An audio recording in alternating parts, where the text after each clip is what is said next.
Moduls Rīga un Velve piedāvā.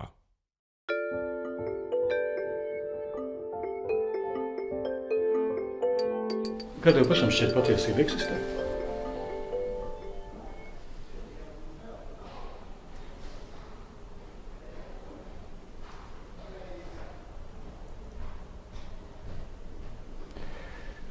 Tādos, kā saka, kosmiskos mērogos. Cilvēcīgi. Tajos, ko mēs varam saprast. Vai mēs varam ar savu domāšanu? Nē, tāpēc, ka mērogs ir svarīgs. Piemēram, tiek uzskatīts, es nezinu,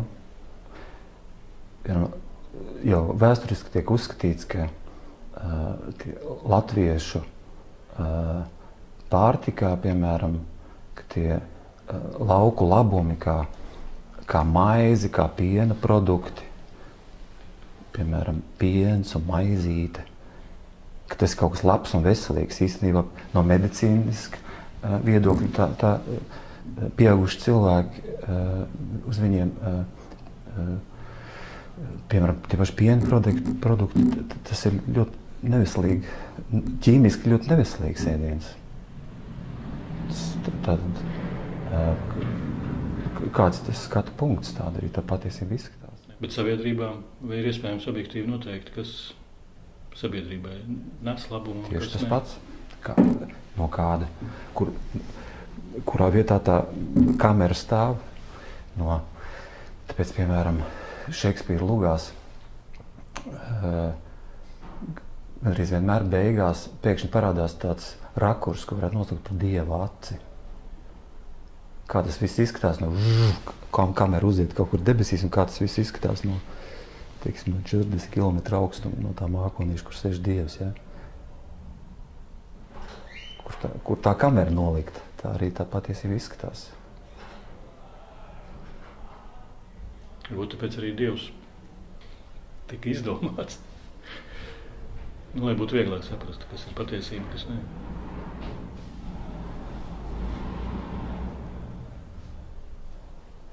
Dievs varbūt vēl nemaz nav radies.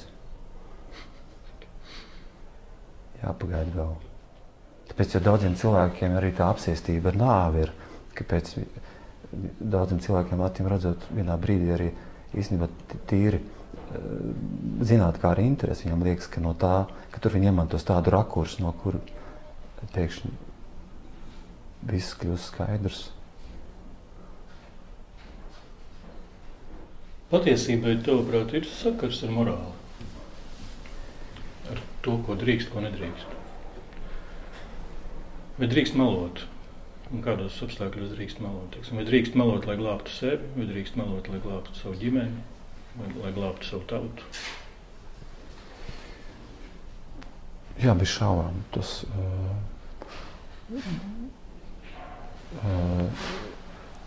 atkarīgs no apstākļiem.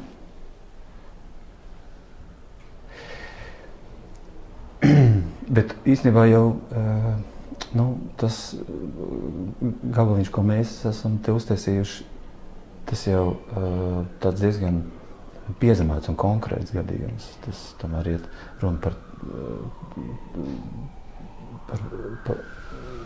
tas ir politisks trilers, viņam tur nav jāmeklē nekāds tur psiholoģisks trilers, psiholoģiska, emocionāla drāma. Tas te nav paredzēts. Ar to, es domāju, šī luga arī atšķirās no citām Ibsena lugām. Daudziem liekas, cik es saprotu, arī jau vēsturiski ka tā būtu vājākā Ibsena luga, bet viņi vienkārši pēc citiem noteikumiem, citi žanra noteikumi. Politiskajā teātrī tie ir kaut kāds diskusija objekts, un tad šeit,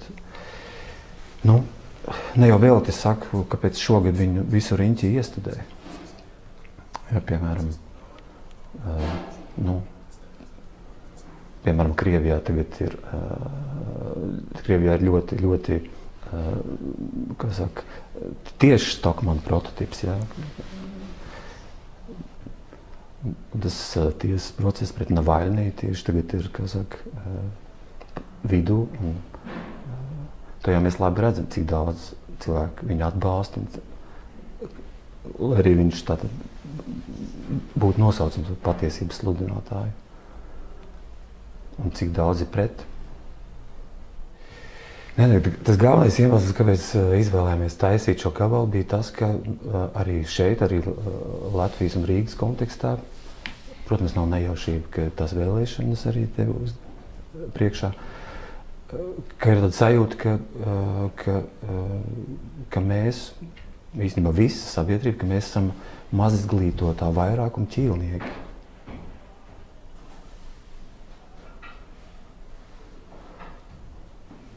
Un tas tagad ir visur riņķi, piemēram, Bostonas spridzinātāji faktiski ir uz Obamas sirdsapziņas, tāpēc, ka viņš pirms pavisam nesen relaksēja visus tos filtrus pret emigrantiem, un vienkārši viņi tie brāļi bija izgājuši cauri tam filtram. Viņam pat nebija viņa fotogrāfijas, kamēr Krievijas pēcdienestiem sen jau bija biezi dosjē par to vecāko brāli. Un tikai tāpēc, ka Obama, var sakot, arī būdams politiķis, galīgs populists, kā teica viens Eiropas ārlietu ministrs, ja Obama būtu Rūzvelta vietā, Otrā pasaules karā Amerika neiesaistītos koalīcijā. Ja? Ir tik daudz to piemēru, un es domāju, ka tas jautājums par to, vai vairākumam ir taisnība vai nē, viņš ir aktualizējies šodien tieši tāpēc, ka ir izmainījušies tie spēles noteikumi pateicoties mēdījiem,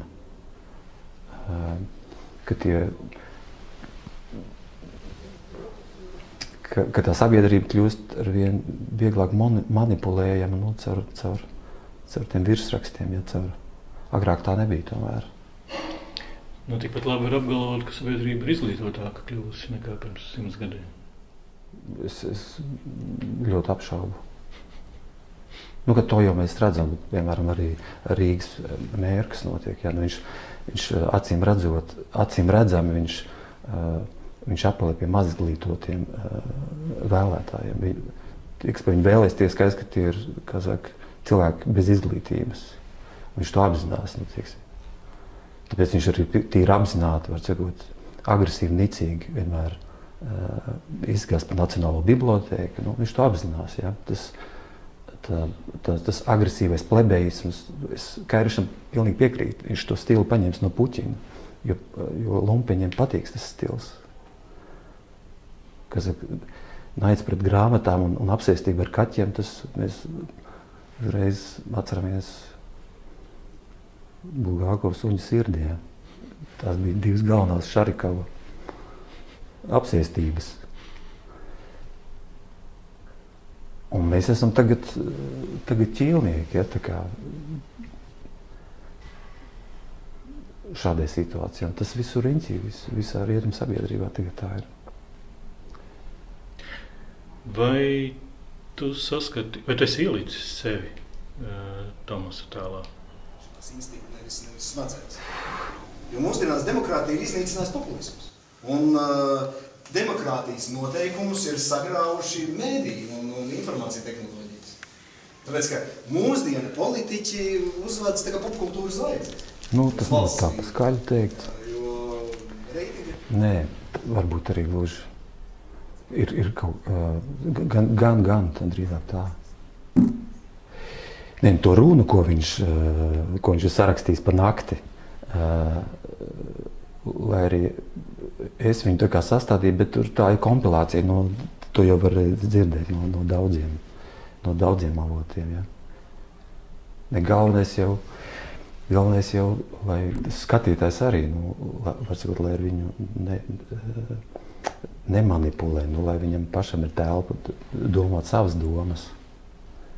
Tas latviešu teātrī ir diezgan grūti, tāpēc, ka arī latviešu aktieri, viņi nav pieraduši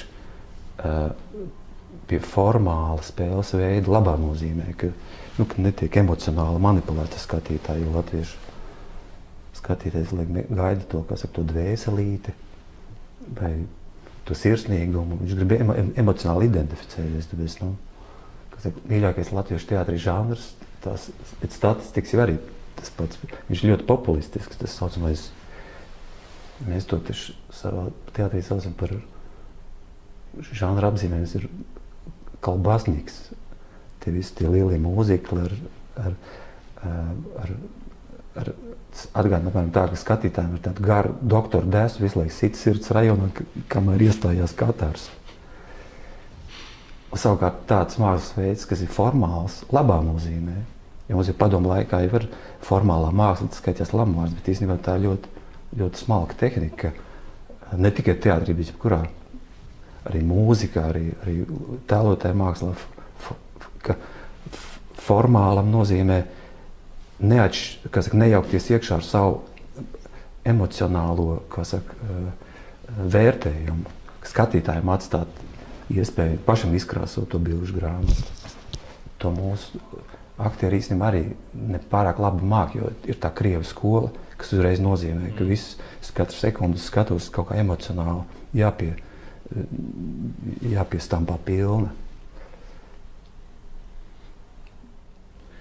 Aktieris tiešām grūti ir,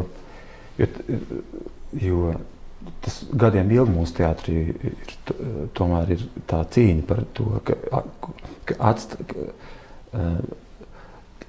pēc iespējas, ka vajag tomēr atstāt skatītājiem to brīvo teritoriju, brīvo gaisu, lai viņi paši tā kā, lai ar viņiem nemanipulē.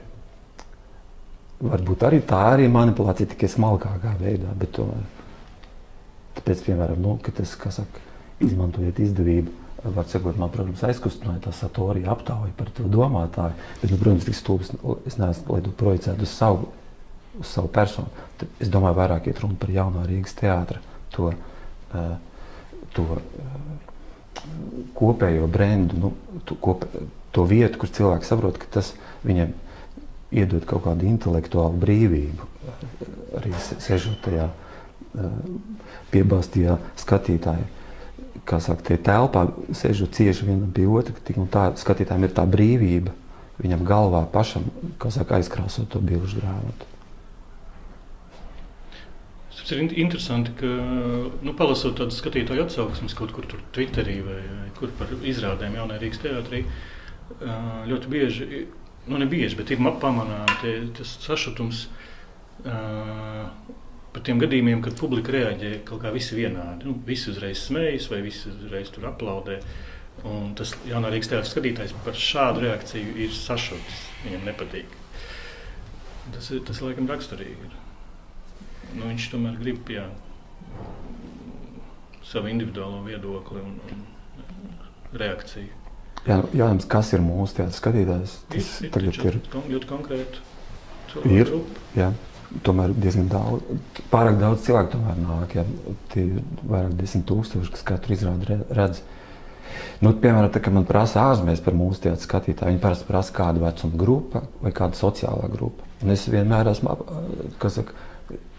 ap mūsu, jo pēc šiem diviem kritērijiem mūsu skatītāji nekādīgi nevar noidentificēt, jo te ir visi vecumi un te ir visādas profesijas tie cilvēki, bet parasti, kā es tieku vaļā ar to jautājumu, ka es atbildu, ka es gribētu domāt, ka tie cilvēki, kas joprojām lasa grāmatas. Tad, jo to es mēģinājumos katru ainu liekot virsū arvien vairāk un vairāk es izjūtu sevī tādu iekšējo cenzoru, iekšēju, kā saka, spiedienu, jo tās divas izvēles. Vai veidot to ainu tā, lai viņi būtu domāti tam skatītājiem, kas lasa grāmatas un kas uztver jau tikai pasauli caur internetu, caur ekrānu, caur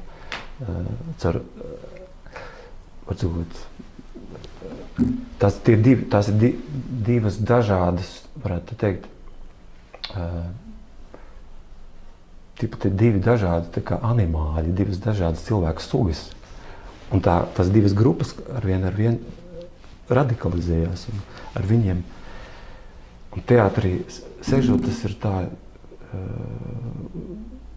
zālē droši, var teikt, viņi samaisījušies kopā, bet viņi ir pilnīgi no divām dažādām planētām, ar viņiem divās valodās īstenībā jārunā. Nav iespējams runāt vienā valodā, kas abiem ir vienādi pieņemama. Tas izpaužās, teiksim, ļoti tas izpaužās, piemēram, uz to saucamo skatus laiku. Tas, ko, teiksim, kino sauc par, piemēram, par iekšējo montāžu, vai skatītājam, cik viņam drīkst atstāt, vai vajag atstāt laiku, lai viņš pats kaut ko montē savā galvā, vai viņam visu laiku vajag to stāstu vest uz priekšu, lai viņi... Saprot, jā? Nē, noteikti grāmatu lasīšana jau kā intelektuāla prakse, viņi maina domāšanas struktūras. Viņi rada, bērns mācoties lasīt un lasot bērnībā, viņš izveido tās domāšanas struktūras, kas turpina uzturēt viņa personību tālāk dzīvē. Un noteikti tās struktūras atšķirās tiem cilvēkiem, kas lasa un tiem, kas absolūti. Man ir, piemēram, man ir vairāk to bērnu. Ir tādi, kas lasa, ir tādi, kas nelasa. Jā, to var ļoti uzskatām redzēt, ka divi dažādi, no divām dažādām planētām. Savādāk pasauli uztver. Pēc tam dīvainā kārtā to aktīvi atbalstīja lielākā daļa Eiropas intelektuāļu visu 19. gadsimta garumā. Piemēram, krievu rakstnieku darbos no Dostojevska līdz Čehovam neatradīsiet nevienu bagātu, turīgu cilvēku, kurš pie viena nebūtu arī nelietis. Kamēr parastā tauta, plebeji, tie vienmēr būs dievi izredzētie. Un tāpat kā intelektuāļi kļuva par savā radītā komunismu upuriem, tāpat arī rietumu sabiedrība šobrīd ir nokļuvusi slazdā. Faktiski viņi ir kļuvusi par sava vispārējā populismu un politkorektumu upuri. Par Tomas jau netiek īsti ironizēts nevienā brīdī, no režisora puses.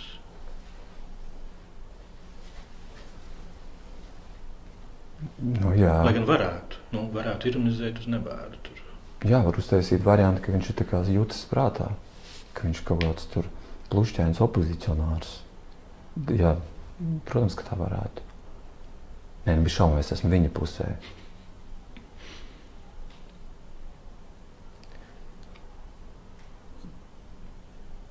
Tev ir sanācis nožēlot kaut ko, ko tu esi publiski pateicis? Es taču neesmu neko arī īpaši pateicis reizes gadā, kādu teikumu, kad sagarā mūsu pirmizrādē. Tāpēc es domāju, ka tas vairāk, kā saka, var sakot, vārdu savienojums Alvis Hermans jau sen nenozīmē mani. Es domāju, tas jau sen ir tā kā mūsu teātra kopējās darbības, vienkārši tāds brends, tāpat kā, teiksim, modes industrijā, jo tie vārdi, ne jau viņi izdomā tās drēbes, jā, un šuviņas.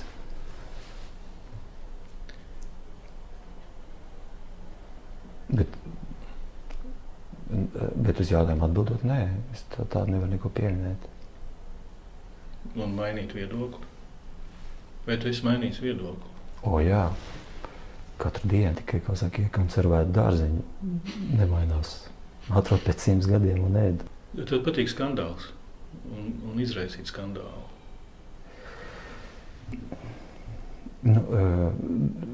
Vairs nē, teiksim tā. Bet man ir, bet tas ir skaidrs, ka tur par dozi iet runa laikam. Ir tāda rīktīgi skandāli, ne tiem jau pa vecāsu. Ko es saprotu, ka, piemēram, jauniem māksliniekiem tas ir vienīgais veids, kā pievērst sev uzmanību mūsdienās. Jo tur, kā saka, tu nevari, ja tu spēlēsi klusu savu violīti un apkārt elektriskās ģitāras skan, tad tu vienkārši to nevies nedzird. Tāpēc jaunos mākslinieks neapskauž viņiem. Viņiem droši nav cits izējas, kā, teiksim, uztaisīt kā troksni, lai te tirgu tiktu iekšā. Ļoti nežēlīgi tas tagad ir. Bet tā, ka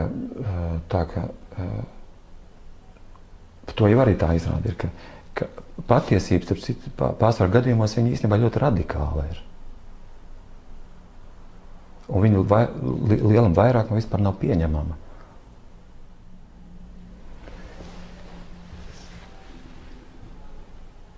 Piemēram, visi tie kaut kādi pa īstam tie labie risinājumi, arī, piemēram, tādā politikā, ekonomikā un tam līdzīgi, viņi jau noteikti sadur tos momentā ar milzīgu pretestību. Kurš piemēram, tagad jau skaidrs, ka pēc 20-30 gadiem Eiropā pārsvarā vēlētāji, tagad jau pensionāri nosaka vēlēšanu rezultātus, bet pēc tāda laika faktiski būs 70% vēlētāji būs cilvēki, kas vairs nemaksā nodokļus, kas vairs nestrādā, tie būs pensionāri. Vai, piemēram, atņemt vēlēšanu tiesības cilvēkiem, kas nemaksā nodokļus. Un tādā garā. Tu esi pesimists?